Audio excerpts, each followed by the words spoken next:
Nursing a new business through the early years is notoriously difficult, not least when you're facing the usual vagaries associated with an agricultural enterprise.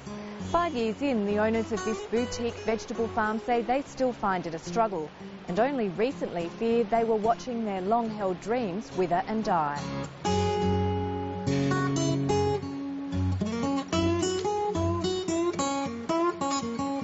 It's been difficult at times. We don't have a family that's been doing this for generations. We're really paving the way. In 2005, Megan Bertram and her partner began converting a 3-acre flower farm. We produce certified organic boutique produce. At the moment we're growing a range of edible flowers. We've got rocket flowers, nasturtium flowers, zucchini flowers over summer, heirloom tomatoes over summer, and we're currently growing French breakfast radishes, which we're doing as petite vegetables. Quite a lot of our crops we've actually ended up putting in at the request of one of our customers. Some things don't work and we'll abandon it, but some of the crops have worked quite well and we'll persevere with them even though they might not sell well at the start. But it hasn't been easy pickings. There's been tens of thousands of dollars that we've put into the business, and I think at this point it's safe to say we're not making a profit.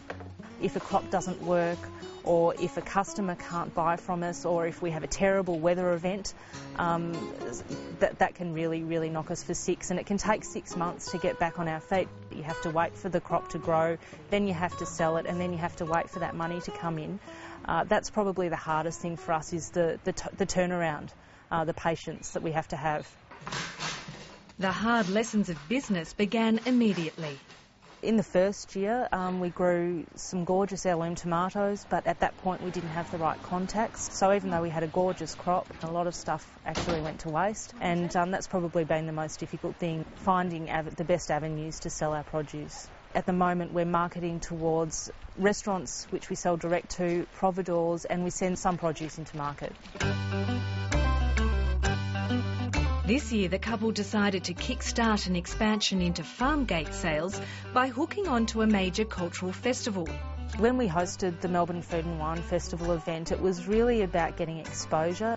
The festival side of the event was fantastic. Lots of people turned up. The cooking classes didn't really sell as well as we'd hoped, and that really would have been where we would have recouped our expenses. The financial wounds proved nearly fatal for the young business.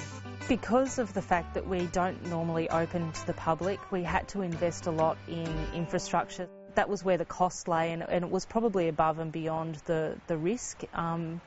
We shouldn't have spent as much as we did, but I didn't think that it was going to be the risk that it was. We're still getting back on our feet now. It was probably the last straw, in the sense that over the last 5 years we've got a lot of variables to deal with.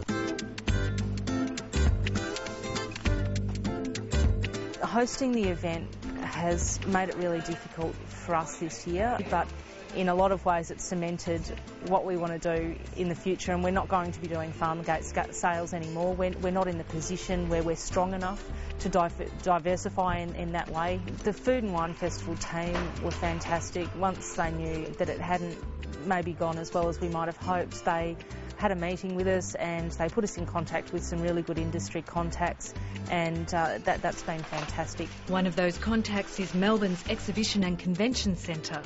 They pride themselves on helping local growers and producers deal with their surplus, so if we have a glut of tomatoes, we know that we can ring them up and they'll help us out with it.